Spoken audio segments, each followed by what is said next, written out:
Hello बच्चों। तो आज के लेक्चर में हम नया चैप्टर स्टार्ट करेंगे जिसका नाम है मूविंग चार्जेस एंड मैग्नेटिज्म। ये चैप्टर नंबर 4 है, थोड़ा सा लंबा चैप्टर है, आपको ध्यान से पढ़ना होगा इसको और बहुत ज़्यादा इंपॉर्टेंट है, ठीक है। और एक चीज़ और बतानी थी बच्चों, मेरे लैपटॉप में थोड़ा दिक्कत आ रहा है तो उसकी वजह से कुछ टाइम तक आपके लेक्चर ऐसे चलेंगे और थोड़े टाइम में मेरा लैपटॉप ठीक हो जाएगा, उसके बाद वापस से हम अपने उस मोड में आ जाएंगे पढ़ने के लिए, ठीक है। लेकिन आपको इससे फ़र्क नहीं पड़ना चाहिए, आपको पढ़ाई पे ध्यान देना चाहिए, मतलब समझने में ज़्यादा ध्यान देना चाहिए आपको, ठीक है। तो इस चैप्टर को स्टार्ट करेंगे और बेसिक्स से एकदम चलेंगे और सारी चीज़ें मैं आपको बताऊंगा। तो सबसे पहले बच्चों जो इम्पोर्टेंट चीज़ है शुरुआत करने के लिए इस चैप्टर को, वो ये है कि अब तक आपने क्या पढ़ा था कि कोई भी चार्ज के बारे में। अभी आप लिखिएगा मत, जो चीज़ लिखवानी होगी मैं बताऊंगा आपको। कोई भी चार्ज अगर होता है, लेट सपोज ये चार्ज है, अभी ये कैसा है, रेस्ट पर है, ठीक है। अभी ये रेस्ट पर है, रेस्ट पर है इसका मतलब क्या है, ये अपनी जगह पर मौजूद है, मतलब हिल नहीं रहा, बस एक ही जगह पर है। तो इसके आजू बाजू क्या होगा, ये चीज़ हम पढ़ चुके हैं एकदम अच्छे से। तो आप बता सकते हैं क्या होगा? बिल्कुल, इलेक्ट्रिक फील्ड होगी, राइट। तो इसके स्पेस में, इसके अराउंड इलेक्ट्रिक फील्ड होगी, जिसको हमने डिफाइन भी किया था। इलेक्ट्रिक फील्ड क्या होता है? किसी भी चार्ज के आसपास की वो जगह जहाँ पर दूसरा कोई चार्ज इलेक्ट्रिक फोर्स एक्सपीरियंस कर सके, उसी रीजन को हम क्या बोलते हैं? Electric field. और इलेक्ट्रिक फील्ड को किससे रिप्रेजेंट करते हैं हम? इलेक्ट्रिक फील्ड लाइन से, ठीक है। तो ये है इलेक्ट्रिक फील्ड लाइंस। इतनी बात तो आपको पता थी कि चार्ज अगर रेस्ट पर है तो क्या करेगा? वो इलेक्ट्रिक फील्ड निकालेगा, इलेक्ट्रिक फील्ड, राइट। ये तो आपने फर्स्ट चैप्टर में एकदम पढ़ा था। उसके बाद हमने करंट इलेक्ट्रिसिटी पढ़ा है ना, कि वायर वगैरह होती है, जैसे कि तार है ये, तो उसमें क्या होता है, उसमें ना चार्ज फ्लो करता है। जैसे इलेक्ट्रॉन्स है तो वो फ्लो करते हैं। अगर इलेक्ट्रॉन ऐसे जा रहे हैं तो एक चीज़ मैंने बताया था आपको, करंट की डायरेक्शन क्या होगी? करंट की डायरेक्शन होगी ऐसे। करंट को रिप्रेजेंट किससे करते हैं? आई से। तो ये रहा आपका आई, ठीक है। इतनी चीज़ पता थी। अब जो इंपॉर्टेंट चीज़ बच्चों ये है कि यहाँ पर चार्ज क्या था? रेस्ट, यानी कि रुका हुआ था। और यहाँ पर चार्ज क्या है? यहाँ पर मोशन में या रुका हुआ है?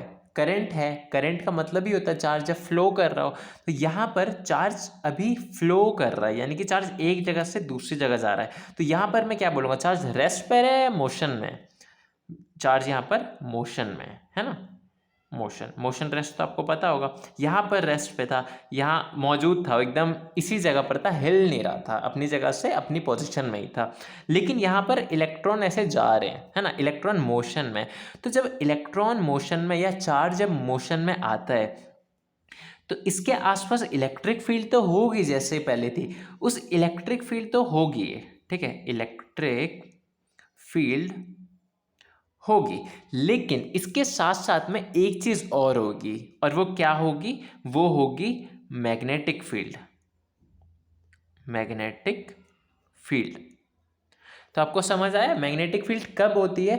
जब भी कोई चार्ज पार्टिकल मोशन में होता है तो उसके पास इलेक्ट्रिक फील्ड तो पहले से होती है, लेकिन मोशन में आने के कारण उसके पास मैग्नेटिक फील्ड भी आ जाती है। तो यानी हम क्या बोल सकते हैं, जब भी कोई चार्ज मोशन में हो तो उसके अराउंड इलेक्ट्रिक फील्ड भी होती है और मैग्नेटिक फील्ड भी होती है, ठीक है। इतनी चीज़ क्लियर है, ठीक है। तो ये चीज़ मालूम कैसे पड़ी थी? ये चीज़ मैं अभी आपको जो बता रहा हूँ, ये चीज़ हमको मालूम कैसे पड़ी थी, तो उसको डिस्कस करेंगे। लेकिन जो यहाँ अब तक हमने जो कुछ भी डिस्कस किया, वो आपको जो याद रखने वाला पॉइंट है वो ये कि चार्ज एट रेस्ट, चार्ज अगर रेस्ट पे होगा तो क्या प्रोड्यूस करेगा? इलेक्ट्रिक फील्ड ओनली, केवल और केवल इलेक्ट्रिक फील्ड। चार्ज अगर मोशन में हो गया, मोशन में आ गया, मतलब चार्ज के पास वेलोसिटी आ गई। वेलोसिटी, यहाँ पर वेलोसिटी क्या थी? आप में से कोई सोच सकता है कि यहाँ पर अगर वेलोसिटी होगी इस चार्ज पार्टिकल की तो किसके बराबर लिखूंगा मैंने बोला रेस्ट, यानी रेस्ट पर बोला तो वेलोसिटी कितनी होगी? वेलोसिटी 0 होगी, है ना। रेस्ट का मतलब तो वही होता है। और यहाँ पर मोशन में तो इसका मतलब वेलोसिटी कितनी होगी? नॉन जीरो, यानी कि जीरो के बराबर नहीं होगी। वेलोसिटी की कुछ ना कुछ वैल्यू होगी, यहाँ जीरो होगी, यहाँ नॉन जीरो होगी, ठीक है। तो जब मोशन में होगा तो उसकी वेलोसिटी जीरो नहीं होगी, यानी कि कुछ ना कुछ वेलोसिटी है चार्ज पार्टिकल की। तो जब वो मोशन में होगा तो इलेक्ट्रिक फील्ड तो करेगा, साथ साथ में मैग्नेटिक फील्ड भी करेगा, ठीक है। ये हमने काफ़ी डिस्कस कर लिया। अब आई होप आपको ये समझ आ गया होगा। अब आते हैं अगले पॉइंट पर कि ये जो जानकारी है कि मोशन में होगा तो मैग्नेटिक फील्ड भी करेगा, ये दी किसने? तो वो जिन्होंने दी तो उस एक्सपेरिमेंट को लिखते हैं ऑर्स्टेड एक्सपेरिमेंट।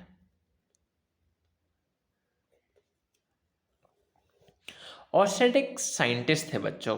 वो ये देखा उन्होंने, मतलब ऑर्स्टेड ने ये देखा कि यहाँ पर ना उन्होंने ऐसा कुछ सर्किट बना रखा था, मतलब ऐसा कुछ था कि ये तार थी, मतलब टेबल था, देखो ऐसे टेबल है, ऐसा कुछ टेबल है, राइट, ये टेबल, और टेबल के ऊपर वो एक एक्सपेरिमेंट कर रहे थे। यहाँ पर उन्होंने क्या लगाया, यहाँ पर उन्होंने बैटरी लगाई और एक रेजिस्टर लगा दिया, लेट्स सपोज, ठीक है। तो यहाँ करंट आया, तो जैसे ही पता है क्या हुआ, जैसे ही उन्होंने ये देखा कि जैसे ही उन्होंने ऑन किया, मतलब इसको ऑन किया से मतलब कि यहाँ पर अगर स्विच लगा, जैसे उन्होंने सर्किट को कंप्लीट किया तो यहाँ पर ना कंपास रखा था। कंपास आपको पता होगा क्या होता है, क्या होता है कंपास? वो होता है जो मैग्नेटिक फील्ड की डायरेक्शन बताता है। मतलब कि आपको पता होगा कि टूरिस्ट लोग जो जाते हैं इधर उधर पूरे अब हमारी पृथ्वी में एक जगह से दूसरी जगह, तो एक चीज़ साथ ज़रूर रखते हो, कंपास। कंपास क्या होता है, उसमें क्या होता है, वो हमको डायरेक्शन बताता है कि नॉर्थ इधर है, साउथ इधर है, ये सारी चीज़ें बताता है ना। तो वो क्या होता है, कंपास। तो वही कंपास रखा होता है। कंपास आपको पता है कि क्या हमको डायरेक्शन बताता है, और उसमें सुई रहती है, निडल। वो निडली कांटा जो होता है घूम जाता है और इसी हिसाब से हमको बता देता है कि नॉर्थ इधर है, साउथ इधर है। तो पता है क्या, कांटा वो उन्होंने कंपास इधर रखा हुआ था, और जैसे ही उन्होंने स्विच ऑन किया और करंट यहाँ पर बहना फ्लो करना शुरू हुआ, वैसे ही ये जो कंपास रखी थी ना पास में, वो डिफ्लेक्ट हो गई, मतलब उसका कांटा हिल गया एकदम से। तो हिल गया, तो इससे तुरंत तो उनको समझ नहीं आया, बहुत एनालाइज करने के बाद उनको ये समझ आया कि ये है ना।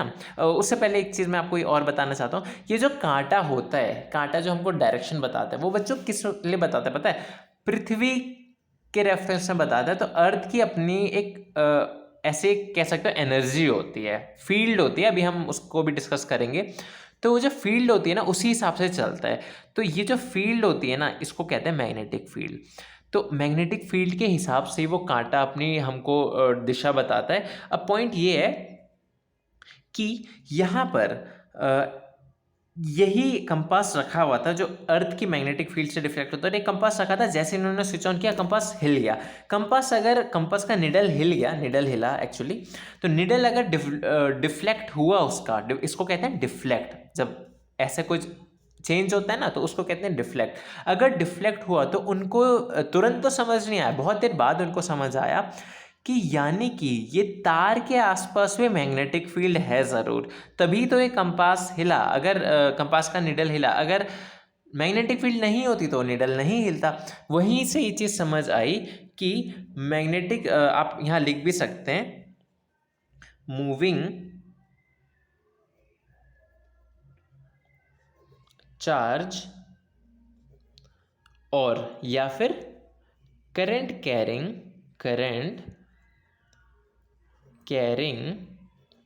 Wire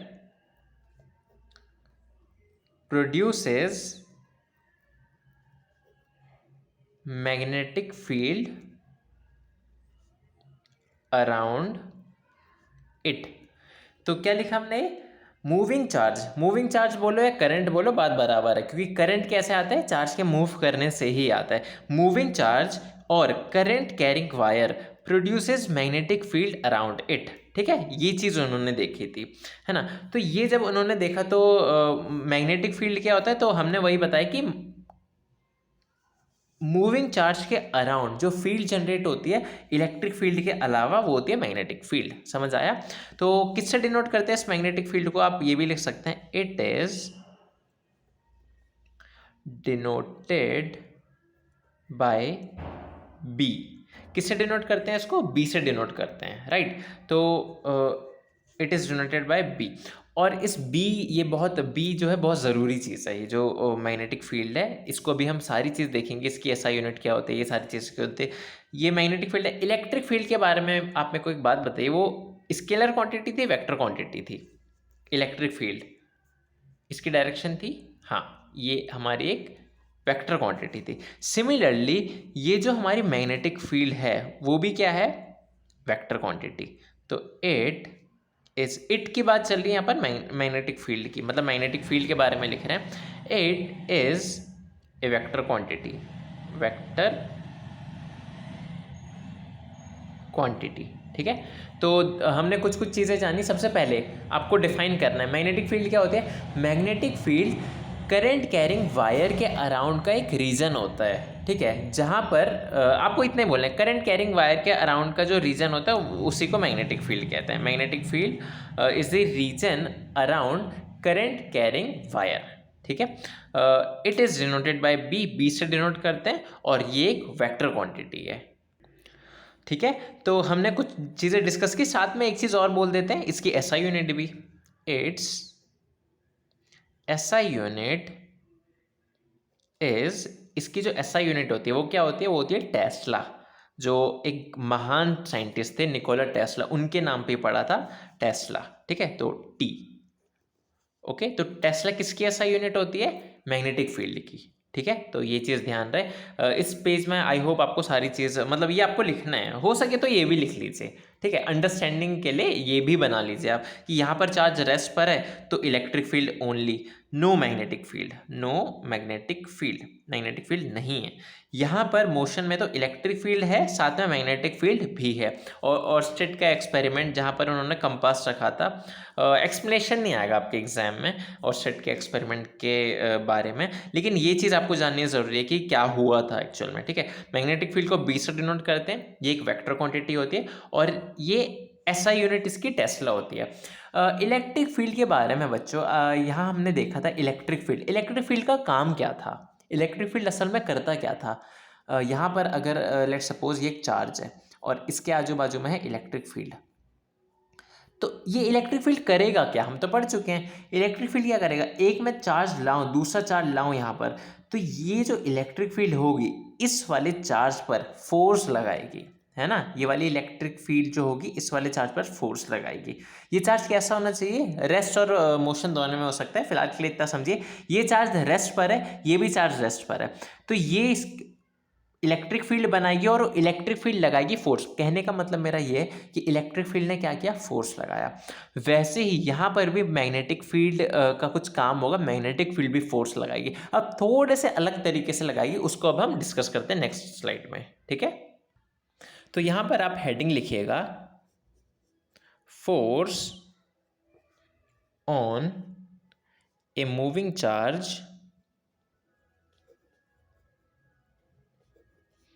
in a magnetic field. ये हेडिंग है आपकी। ठीक है, तो इसका मतलब क्या है, force on a moving charge in a magnetic field. आपसे मेरा एक सवाल है, क्या चार्ज रेस्ट पर है, ये चार्ज रेस्ट पर है, तो क्या ये मैग्नेटिक फील्ड प्रोड्यूस करेगा, हाँ या ना। ये केवल इलेक्ट्रिक करेगा, मैग्नेटिक फील्ड नहीं करेगा प्रोड्यूस। तो चार्ज अगर मोशन में है, ठीक है, चार्ज मोशन में, ये मैग्नेटिक फील्ड करेगा प्रोड्यूस, हाँ ये मैग्नेटिक फील्ड करेगा। सिमिलरली बच्चों, चार्ज अगर रेस्ट पर हो तो वो इलेक्ट्रिक फील्ड महसूस करेगा, लेकिन चार्ज अगर मोशन में हो तो वो मैग्नेटिक फील्ड करेगा। ऐसा नहीं हो सकता कि कोई चार्ज रेस्ट पर रखा हो और मैग्नेटिक फील्ड उसको हिला दे। मैं दूसरी इसको तरीके से समझाता हूँ इसको। इतनी सी बात है कि कोई चार्ज कि इलेक्ट्रिक फील्ड किसकी वजह से होती है, चार्ज जो रखा हुआ उसकी वजह से इलेक्ट्रिक फील्ड होगा। मैग्नेटिक फील्ड किसकी वजह से होती है, चार्ज जो मोशन में उसकी वजह से मैग्नेटिक फील्ड होती है। अब फोर्स की बात करते हैं। इलेक्ट्रिक फोर्स आपका किसके ऊपर लगता है, एक्चुअली में दोनों के ऊपर लगता है, जो चार्ज मोशन में हो और जो रेस्ट पे, दोनों के ऊपर। लेकिन जानने वाली बात जो ज़रूरी ये है कि मैग्नेटिक फोर्स केवल और केवल उस चार्ज पे लगेगा जो मोशन में होगा। ठीक है। तो यहाँ पर आप अभी हम उसको लिखेंगे भी, खैर। तो इसलिए हेडिंग समझाई थी मैंने आपको, force on a moving charge in a magnetic field. कोई चार्ज मूव कर रहा हो तो उसके ऊपर मैग्नेटिक फील्ड कितना फोर्स लगाएगी, मूव करते हुए चार्ज के ऊपर कितना फोर्स लगाएगी, वो हमको देखना है। क्यों? क्योंकि चार्ज अगर रेस्ट पे होगा तो उसके ऊपर मैग्नेटिक फील्ड लगेगा 0। ये बात आपको ध्यान रखनी है, अभी मैं लिखवा भी दूंगा उसको। तो यहाँ पर आप लिखिएगा, consider a charge q moving with velocity v velocity से वो मूव कर रहा है, and there exists a magnetic field in the region B, और उस रीजन में मैग्नेटिक फील्ड है, ठीक है, विच इज मेकिंग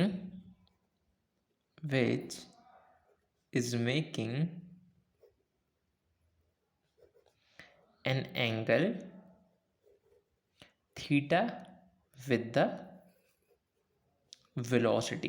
ये मैग्नेटिक फील्ड और वेलोसिटी के बीच में ना कोई एंगल है थीटा, तो उसको समझते हैं। देखिए ऐसा कुछ है आपके पास कि इसको मान लीजिए, आप मान लीजिए इसको ऐसा करके कुछ कोऑर्डिनेट एक्सिस, ये है एक्स एक्सिस, ये है वाई एक्सिस और ये है जेड एक्सिस, ठीक है, ऐसा कुछ है। अब मान के चलिए आपकी मैग्नेटिक फील्ड जो है वो है ऐसे, मैग्नेटिक फील्ड इधर है, मतलब ऐसे करके आपकी मैग्नेटिक फील्ड है, यानी कि ये आपका हो गया बी, मैग्नेटिक फील्ड की डायरेक्शन उधर है, राइट। वेलोसिटी की डायरेक्शन आप समझ जाइए यहाँ पर है। इसका मतलब आप ये समझिए कि मैग्नेटिक फील्ड इधर है ऐसे करके इस डायरेक्शन में, और कोई चार्ज पार्टिकल है जो उधर से ऐसे आ रहा है, मैग्नेटिक फील्ड ऐसे और चार्ज पार्टिकल ऐसे करके आ रहा है, ठीक है। तो इसलिए हमने उसको दिखाया ऐसे v। तो ये इसके साथ कितना एंगल बना रहा है, थीटा एंगल बना रहा है, राइट, ये थीटा एंगल बना रहा है। अब बच्चों जो ज़रूरी चीज़ है वो ये है कि ये वाला जो इसके ऊपर कुछ फोर्स लगेगा, वो चीज़ हमने देखा, ठीक है। तो ये इसके ऊपर कुछ लगेगा फोर्स, तो अब वो जो फोर्स होगा ना वो किस किस चीज़ पर निर्भर करेगा, अब हम वो लिखेंगे। तो एक चीज़ तो हमको पता है, ये एक्चुअली में यहाँ पर क्या है, चार्ज पार्टिकल Q है, Q चार्ज पार्टिकल इधर आ रहा है, राइट, और इधर मैग्नेटिक फील्ड है, तो इस Q के ऊपर कुछ कुछ फोर्स लगेगा। तो फोर्स के बारे में हम लिख रहे हैं कि फोर्स कितना होगा। इलेक्ट्रिक फील्ड में तो हमने फोर्स देखा था, force is equal to QE, है ना, ये था आपका फोर्स। लेकिन मैग्नेटिक फील्ड में कितना होगा वो हम देखेंगे। तो the force acting on the charge particle, उस फोर्स के बारे में आप लिख सकते हैं, फोर्स MAG लिख दीजिए, FMAG, मतलब कि F बड़ा और MAG छोटा छोटा, ठीक है। मल्टीप्लाई में मत लिख दीजिएगा, वो एकदम गलत हो जाएगा ये, मतलब मल्टीप्लाई मतलब ऐसे करके मत लिख दीजिएगा साथ में FMAG, दिखना चाहिए कि छोटा लिखा है MAG, ठीक है। तो वो जो फोर्स मैग्नेटिक फोर्स होगा वो पता है किस किस चीज़ पे निर्भर करेगा, तो उसको हम लिखते हैं। इसके ऊपर जितना भी फोर्स लगेगा वो सबसे पहले निर्भर करेगा, डिपेंड होगा कि ये जो चार्ज है इसकी वैल्यू कितनी है, इसका मैग्नीट्यूड कितना है।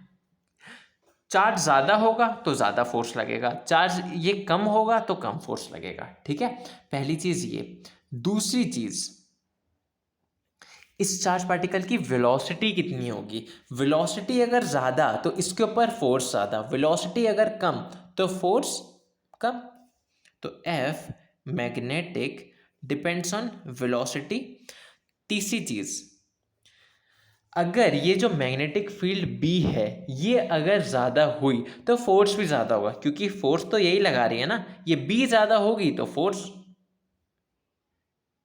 ज़्यादा होगा, और B कम होगी तो फोर्स कम होगा, ठीक है।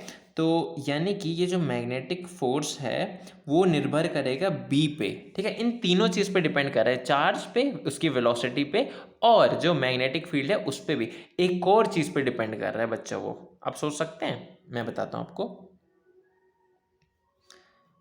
ये जो मैग्नेटिक फोर्स है वो एक और चीज़ पे डिपेंड कर रहा है। ये जो एंगल है ना, ये वाला एंगल जो आप देख पा रहे हैं, ये इसके साइन पर, यानी कि साइन ऑफ दिस एंगल।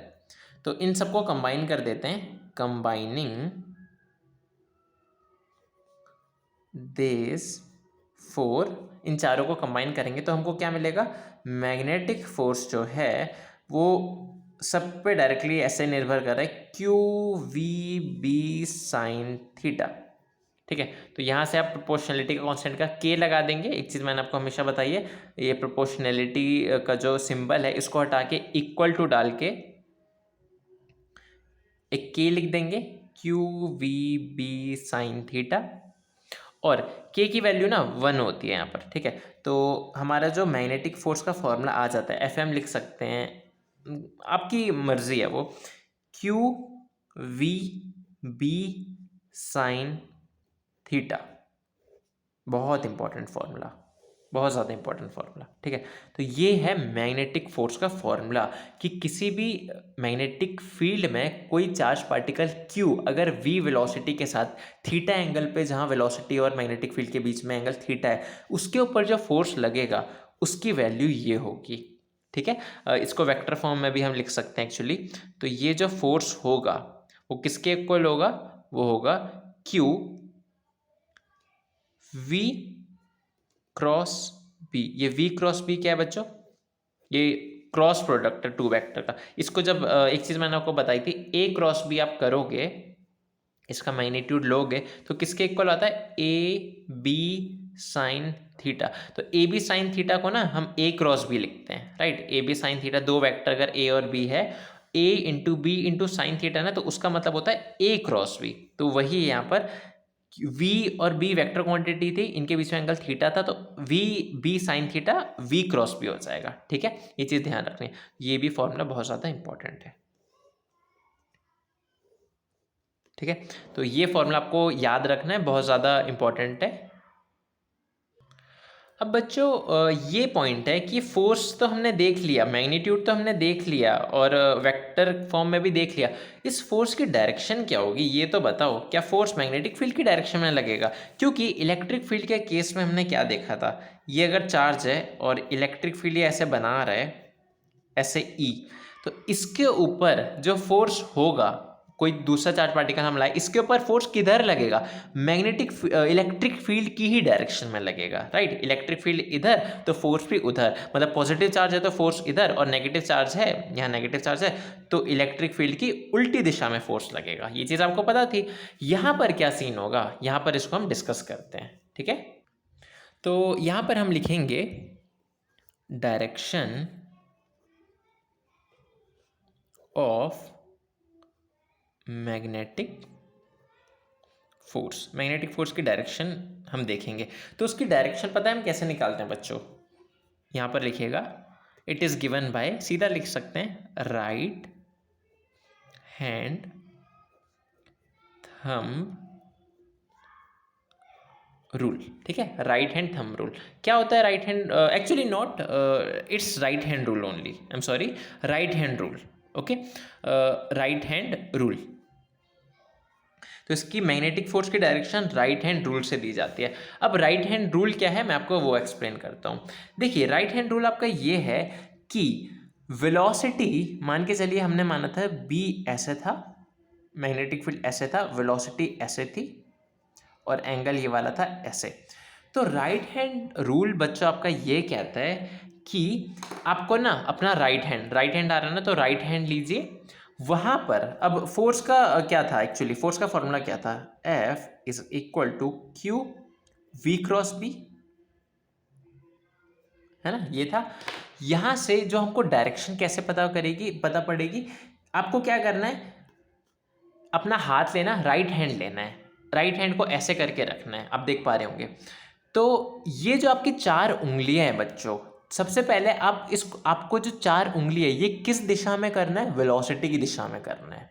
ठीक है, वेलोसिटी की दिशा में करना है, और उससे घूमना है आपको ऐसे करके, याद रखिए हमेशा ऐसे घूमना है, ऐसे तो नहीं घूमेंगे ना, मतलब हाथ को उल्टा तो ऐसे नहीं करेंगे, अब हमेशा हाथ को कैसे घुमाएंगे, ऐसे घुमाएंगे। तो आपको ये 4 उंगली को उस दिशा में घुमाना है जिधर आपका मैग्नेटिक फील्ड हो।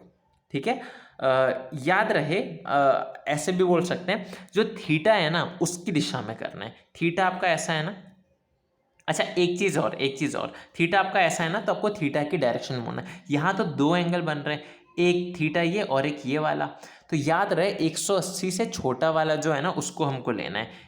देखिए एक ये वाला मान के चलिए, ये वाला एंगल है 45 डिग्री, तो ये वाला कितना हो जाएगा, 360 में से 45 घटाएं 315 हो जाएगा। तो यहाँ तो दो एंगल बन रहे हैं। अब आप कंफ्यूज हो जाएंगे कि एंगल तो दो दो है, मैं इसको ऐसे करके ले जाऊं या फिर इसको ऐसे करके ले जाऊं, है ना, है ना।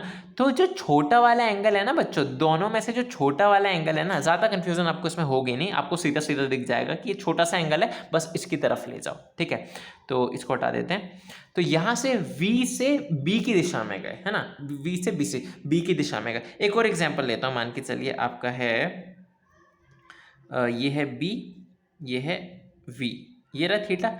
अब आपको ये चार उंगली किधर रखनी थी, चार उंगली V की दिशा में रखनी थी, रख दी आपने। इसको जूम करता हूं मैं, देखिए ये चार उंगली V की दिशा में रखनी थी और इससे आपको घूमना था B की दिशा में। तो B की दिशा में आपका क्या हाथ ऐसे करेंगे, नहीं, आपको हाथ ऐसे करना पड़ेगा, लेकिन ऐसे तो बहुत ज़्यादा ही घूमना पड़ रहा है, यानी कि आपको अपना हाथ ऐसे पलटाना पड़ेगा।